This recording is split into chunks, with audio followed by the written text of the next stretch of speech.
안녕하십니까. 주소망교회 김영민 목사입니다. 어제 참 많은 비가 왔습니다. 그래서 특별히 수도권 서부 인천하고 또 우리 이 고양, 김포, 강서, 마포 이 지역에 많은 비 피해가 생긴 줄 압니다. 우리 특별히 하나님께서 은혜를 베풀어 주셔서 속히 그 피해를 잘 복구되고 또 마음과 또 그 모든 것에 주의 위로와 은혜가 있기를 위해서 기도하겠습니다. 오늘은 드디어 그리스도 중심의 성경 공부 마지막 시간입니다. 우리가 14과로 되어 있는데 오늘까지 이렇게 우리 동역자님들 또 우리 방송가족 여러분들 함께 해주셔서 너무 감사하고 이 그리스도 중심의 성경 공부로 또 많은 은혜를 주신 하나님께 먼저 감사드리고 그렇습니다. 마지막 시간이지만 또 열심히 또 한번 이 부분을 우리가 함께 살펴보고 은혜를 나누도록 하겠습니다. 네, 우리가 봤듯이 지난주엔 여기까지 했죠. 지난 시간에 여기까지 했습니다. 그리고 오늘은 바로 여기까지 하려고 하는데요. 구약과 신약의 그 예수님을 중심으로 했던 그 역사에 대해서 살펴봤죠. 그래서 1과서부터 13과 구약의 인물들과 예수님에 대해서 살펴보면서 구약의 인물들이, 구약의 여러 사건들이 예수 그리스도를 예표하고 예수 그리스도를 그림자였고 예수 그리스도를 알려주는 분이었고 그것의 원형이자 대형이자 또 그것의 실체로서의 예수님을 살펴보았습니다. 그리고 오늘은 그 마지막 시간으로 이제 구원의 역사를 이루시는 예수님에 대해서 우리가 지금까지도 살펴왔지만 한 번씩 더 점검한다는 차원으로 살펴보도록 하겠습니다. 우리 다음 페이지 한번 보겠습니다. 아브라함과 다윗의 자손인 예수 그리스도는 십자가에 달려 죽으셨다. 이 죽음을 아래의 성경 구절들은 무엇이라고 설명하는가? 라고 되어 있습니다. 우리가 여기서 포인트로 봐야 될 것은 아브라함과 다윗의 자손 예수 그리스도다. 우리가 또 생각해 볼 것은 아브라함 언약에서 핵심 중에 하나는 뭐냐 하면 약속의 자손입니다. 약속의 자손이죠. 1차적으로는 이삭을 통해서 실천됐지만 그 진정한 실체는 예수 그리스도죠. 마찬가지입니다. 다윗의 언약에 있어서도 뭐냐 하면 다윗의 자손이죠. 다윗의 자손이 성전을 완성한다. 1차적으로는 솔로몬을 통해서 예루살렘 성전이 완성됨으로써 이루어졌다고 할 수 있지만 진정한 대형으로서 예수 그리스도를 통해서 성전을 완성하시고 있다라는 사실입니다. 근데 이 중심에 뭐가 있냐면 이 십자가가 있다는 겁니다. 이걸 어떻게 설명하고 있는지를 보자는 거죠. 요한복음 2장 19절부터 21절. 예수께서 대답하여 가라사대 이 성전을 헐라 내가 사흘 동안에 일으키리라. 유대인이 가로되 이 성전은 46년 동안 지었거늘 내가 3일 동안에 일으키겠느뇨 하더라. 근데 예수는 성전된 자기 육체를 말씀하시는 것이라.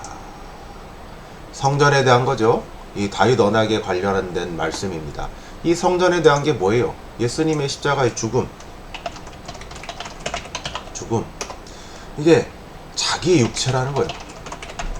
자기의 육체가 왜 성전이 되느냐? 십자가의 죽음과 부활이 있기 때문입니다. 그럼 그 자기의 죽음이 뭐냐? 재물의 죽음이죠. 재물의 죽음. 완전한 재물의 죽음입니다. 그리고 참된 대제사장 되신 예수 그리스도께서 자기를 드리는 것을 얘기하는 거죠. 이것을 통해서 성령이 우리와 함께 하시고 임하셔서 우리가 하나님의 몸된 공동체가 되고 이 몸된 공동체를 통해서 성도 각 개인이 성전이고 우리 교회가 함께 지어져 가는 성전이 될 수 있다는 것이죠. 다음 페이지의 말씀을 살펴보겠습니다. 히브리서 10장 9절서부터 14절. 네. 여기서 십자가를 더 나오는데 한번 10절부터 보죠. 그 뜻을 쫓아 그리스도의 몸을 단번에 들이심은 로 말미암아 우리가 거룩함을 얻었노라. 제사장이 매일 서며 섬기며 자주 같은 제사를 드리되 이 제사는 언제든지 죄를 없게 하지 못하거니와 오직 그리스도는 죄를 위하여 한 영원한 제사를 드리시고 하나님 우편에 앉으사 그 후에 자기 원수들로 자기 발등상이 되게 하실 때까지 기다리시니 저가 한 제물로 거룩하게 된 자를 영원히 온전하게 하시니라.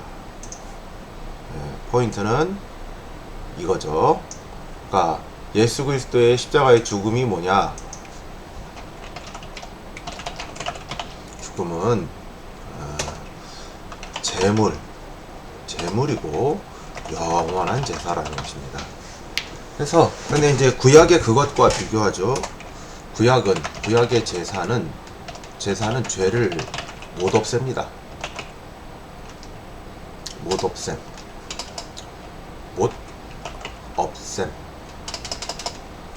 사하지 못하게 합니다. 사하지 못함. 근데 예수님의 제사는 온전히 사하죠.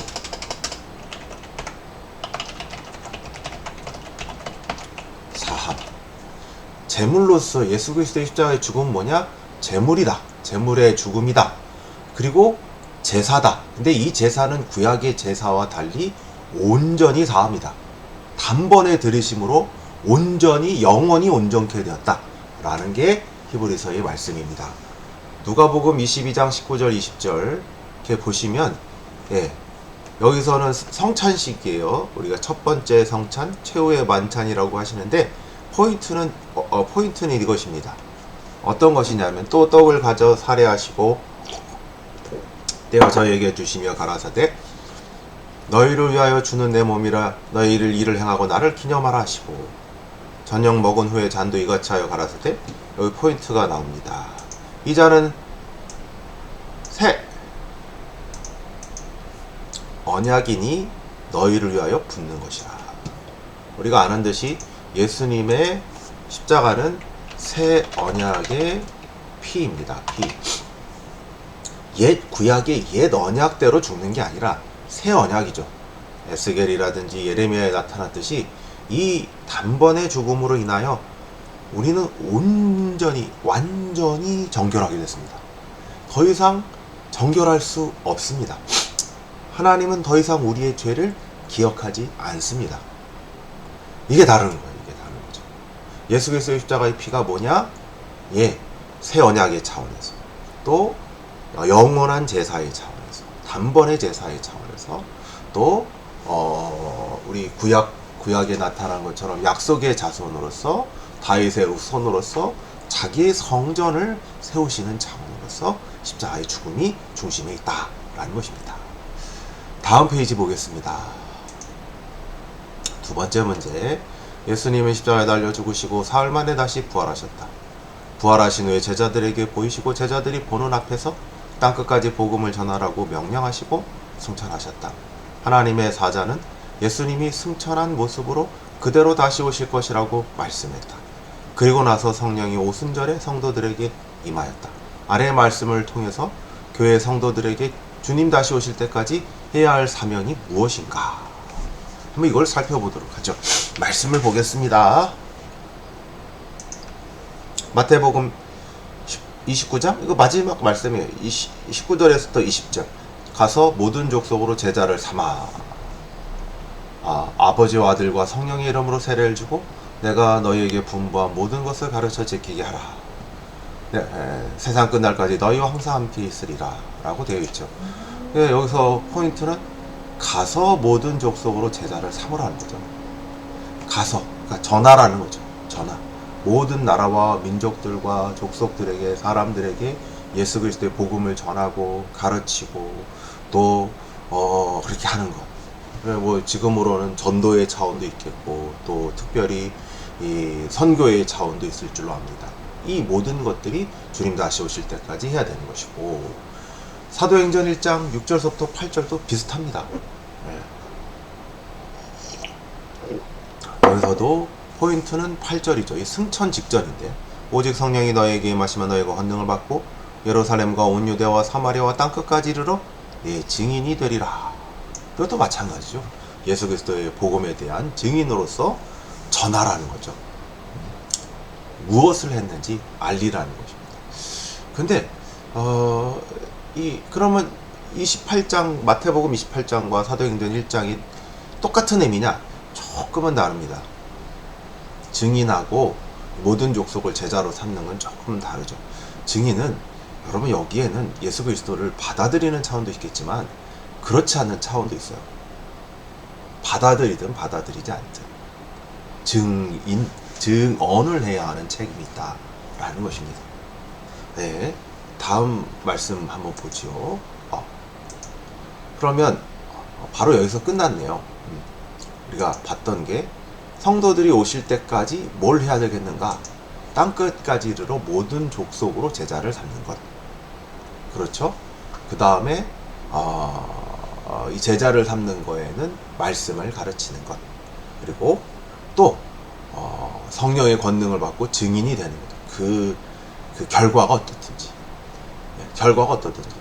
뭐 증인은 이런 거지 않습니까? 이렇게 어떤 사실을 유리하든 불리하든 곡해하지 않고 왜곡하지 않고 전하는 이런 역할을 잘 감당해야 될 줄로 압니다. 다음 부분의 문제를 살펴보도록 하겠습니다. 초대교회 사역은 예수의 전파, 가르침, 치유 사역을 계승하고 확장하는 모습으로 나타난다. 제자들은 예수님으로부터 받은 권능과 성령의 인도하심을 따라 담대히 복음을 선포했고 공동체 안에서 말씀을 배우고 교제하고 서로 가르쳤으며 베드로와 요한을 비롯한 사도들을 통해 병든 자가 치유되고 귀신이 쫓겨나는 이적들이 나타나 예수 그리스도의 능력을 증거했다. 이처럼 초대교회는 예수님의 사역의 방식을 따라 말씀을 전하고 가르치며 사랑과 나눔을 실천하고 표적과 기사를 통해 복음을 확증하는 역동적인 공동체였다. 이렇게 교회에서 예수님의 모습을 나타날 수 있는 이유가 도대체 무엇인가? 네, 살펴보려고 하는데 말씀을 보죠. 에베소서 1장 23절 교회는 그의 몸이니 만물 안에서 만물을 충만케 하시는 자의 충만이니라 라고 되어 있습니다. 여기서 살펴볼 것은 교회와 예수님은 한 몸된 관계죠. 네, 이 세상을 어떻게 충만케 하시냐? 교회를 먼저 충만케 하신다. 그 충만이 흘러넘쳐서 세상을 충만케 하신다. 그렇게 가르침과 또 우리가 살펴본 전파, 가르침, 치유가 드러나는 이유가 뭐냐? 예수님이 우리의 몸이시기 때문에, 그러니까 예수님이 우리의 머리시고 우리가 예수 그리스도의 몸이기 때문에 한 몸 되었기 때문에 예수 그리스도는 이 몸된 공동체를 계속해서 부어주시는 거죠. 그리고 그 부어주심을 따라 세상을 충만케 하시기 때문입니다. 에베소서 4장 15절 16절 오직 사랑 안에서 참된 것을 하여 범사에 그에게까지 자랄지라. 그는 머리 곧 그리스도다. 그에게서 온몸이 각 마디를 통하여 도움을 입음으로 연락하고 상합하여 각 지체의 분량대로 역사하고 그 몸을 자라게 하며 사랑 안에서 스스로 세우니라. 예, 이것도 마찬가지죠. 이렇게 한 몸되게 설명하고 있어요. 교회는 생명체로서 자라간다는 겁니다. 자라간다는 거죠. 그리고 사도행전의 성령의 역사를 보시면 곳곳마다 이런 역사가 들어죠. 곳곳에서는 성령이 제자들에게 지혜와 능력을 주시고 교회를 세우고 인도하시고 복음 전파의 문을 여시는 등 다채로운 방식으로 역사한다. 사도행전은 성령이 역사하심 없이는 초대교회의 성장과 확장을 설명할 수 없음을 분명하게 보여준다. 네, 그러니까 어떻게 이런 일들이 있을 수 있냐라고 했었을 때 지금 사도행전의 역사를 보면 성령의 역사 때문에 이런 일들이 있을 수 있다라고 대답합니다. 우리도 마찬가지로 이 성령의 역사를 간절히 간구해야 되겠죠. 하나님께서 성령께서 역사해 주셔서 우리를 인도하시고 우리로 전도의 문을 여시며 우리로 치우게 하시며 깨닫게 하시는 이런 귀한 역사를 달라고 계속 기도하죠. 이러한 역사 때문에 우리가 치유하고 가르치고 또 전도하고 이런 귀한 사명들을 지금도 해나갈 수 있는 줄 압니다. 다음 페이지입니다. 구원의 역사를 이루시는 주님, 예수님은 승천하신 대로 다시 오실 것이다. 그리고 다시 오시는 날은 하나님의 심판의 날이며 하나님의 나라가 완성되는 날이다. 주님 다시 오실 때까지 성도들은 이미 하나님의 나라와 다시 오실 하나님 나라 사이 완성에서 긴장 속에 있다. 그렇지만 성령 하나님은 우리 안에 거하시고 예수 그리스도가 말씀하신 사명을 이루어가도록 하신다. 오늘날 우리들이 이미와 아직의 긴장 속에 겪고 있는 문제들을 생각해보자. 이건 매우 실제적인 문제입니다. 엄청난 신학적인 문제이기도 하지만 우리가 매우 실제적인 문제입니다. 실제적인 문제라 우린 이 속에서 늘 갈등과 또 회의와 불안과 이런 것 속에 있습니다.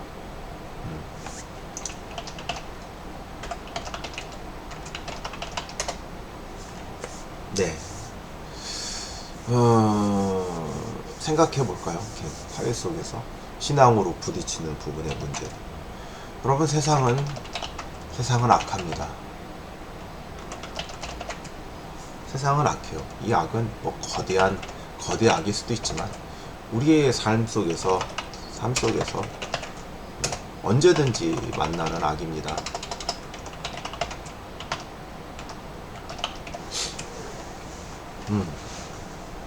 그럼 이제 이 속에서 우리가 한번 생각해 봅시다. 하나님은 선하십니다. 선한 재판관이십니다.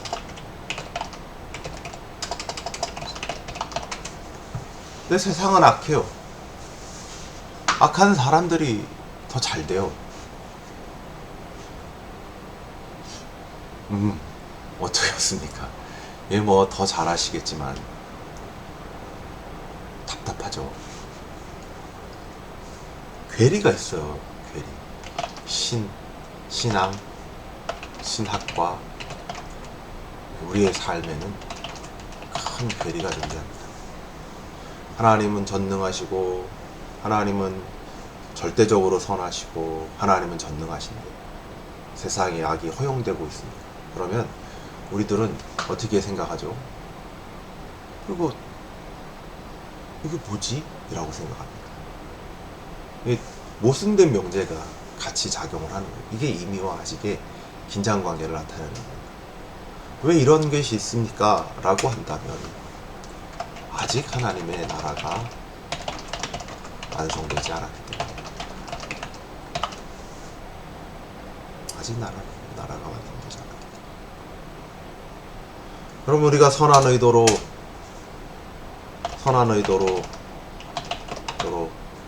교회가 개인이 됐든 교회 공동체가 됐든 조직이 됐든 선한 의도를 가지고 사업을 하고 선교를 하고 또 봉사를 합니다. 그 선한 의도가 그대로 다 이루어지냐? 그렇지 않습니다.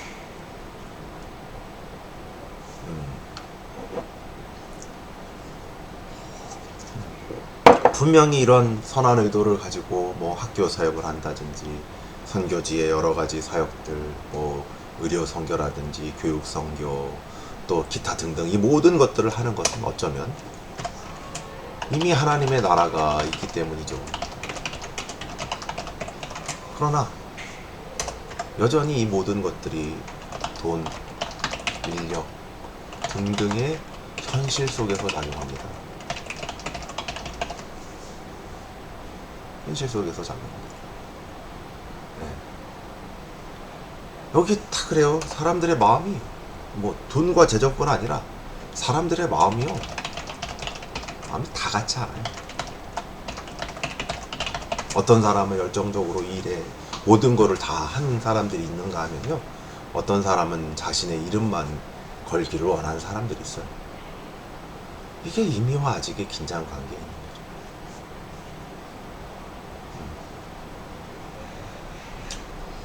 교회 공동체도 마찬가지예요.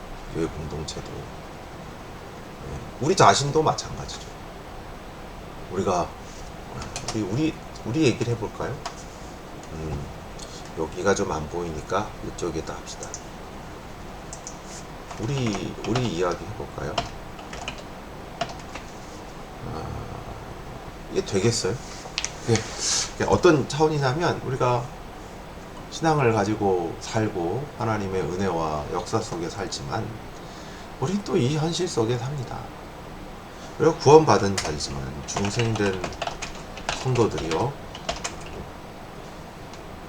전부 거룩을 위해서, 예수님을 위해서 살지는 않습니다. 분명히 그런 영역이 있어요. 그리고 그걸 지향하기도 해요. 하지만 중요한 순간에 그렇지 않을 때도 있어요. 이게 이미와 아직의 긴장 속에 있습니다. 아니, 이것 속에서, 이 모순 속에서, 모순, 어려움, 이런 것 속에서 힘든 삶을 살아가게 돼요. 네, 마지막 문제 살펴보도록 하겠습니다. 이 4번도 그렇고 마지막 문제도 그렇고 다 우리의 적용적 차원에서의 질문. 마지막 문제입니다. 5번인데 좀 그렇군요. 5번입니다. 초대교회 성도들은 다시 오실 주님을 고대했다. 바울사도 역시 주여, 우리 주여 오시옵소서라고 말씀한다. 이렇게 종말에 다시 오실 하나님의 나라가 우리의 진정한 소망이 되는 이유가 무엇인가? 그리고 많은 성도들이 다시 오실 하나님의 나라를 진정으로 소원한다면 벌어질 일들을 예상해보자. 우리가 아까 질문하고 굉장히 관련이 있는데, 이런 한계들을 봅니다. 이미와 아직 속에서 우리의 한계, 세상의 한계, 교회 공동체의 한계를, 우리가 우리의 스스로의 힘으로, 그 결론이 뭐냐면, 결론은 우리의 힘으로는 하나님 나라를 이룰 수 없다는 것입니다. 그래서 결론은 주님이 다시 오는 것밖에 없어요. 주님이 다시 오시는 것밖에 없습니다.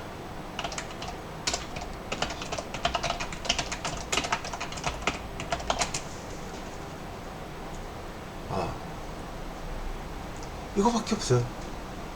이 모순과 부조리 있는 세상, 모순과 부조리 가운데 있는 교회 공동체, 모순과 부조리 가운데 있는 나 자신의 내면, 이런 것들을 극복할 힘이 우리에게 없어요. 네. 성령으로 극복되어져 가는 과정이지만, 여러분, 이 완성은 우리의 생애에서 보기 힘듭니다. 그럼 어떻게 이 완성이 오느냐? 주님 다시 오시는 것밖에 없어요. 주님 다시 오시는 것밖에 없어요. 이것이 우리의 소망이 될 때, 어떤 일들이 벌어질까? 이 질문은, 이게 우리의 소망이어야 된다는 거예요. 참되는 소망은 주의 재림이어야 한다. 이거죠. 주님 재림이어야 한다. 우리가 재림을 소망하고 있다면 어떤 일이 벌어질까? 저는 먼저 세상에 우리의 보물을 쌓아두지 않을 것 같습니다. 세상에 우리의 시간, 에너지, 이건 우리의 보물이잖아요. 우리의 삶이 2번 옵니까? 3번 옵니까? 한 번밖에 없고, 한 번밖에 없는 시간입니다. 주님의 재림을 소망한다면 정말 무엇이 중요한지 알지 않습니까? 그러면 세상에, 이 썩어질 세상에 우리의 보물을 쌓아두지 않겠죠. 2번째, 정말로 중요한 일들을 하겠죠. 사랑할 이들을 사랑하겠죠. 네. 우리의 주님의 재림이 우리의 소망이라면 정말 중요한 것은 사랑이겠죠. 사랑. 우리의 시간을 미워하고 시기하고 다투고 싸우는데 보내지 않을 겁니다. 예. 주님의 재림이 우리의 소망이 된다면, 우리가 낭망 중에 있다 해도, 실패 가운데 있다 해도, 위로를 넣겠습니다. 위로를 넣습니다. 위로를 넣습니다.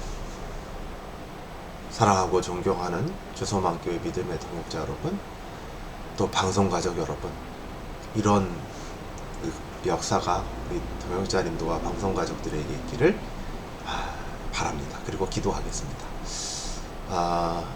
그동안 같이 해주셔서 감사하고, 또 다음 또 계획을 해서 다음 또 이런 성경 공부로 또 더 찾아뵐 수 있도록 하겠습니다. 그동안에 감사드리고, 또 이런 귀한 성경 공부를 통해서 더 많은 분들이 도움을 얻으실 수 있도록 잘 이렇게 소개도 해주시기를 또 부탁을 드리도록 하겠습니다. 감사합니다.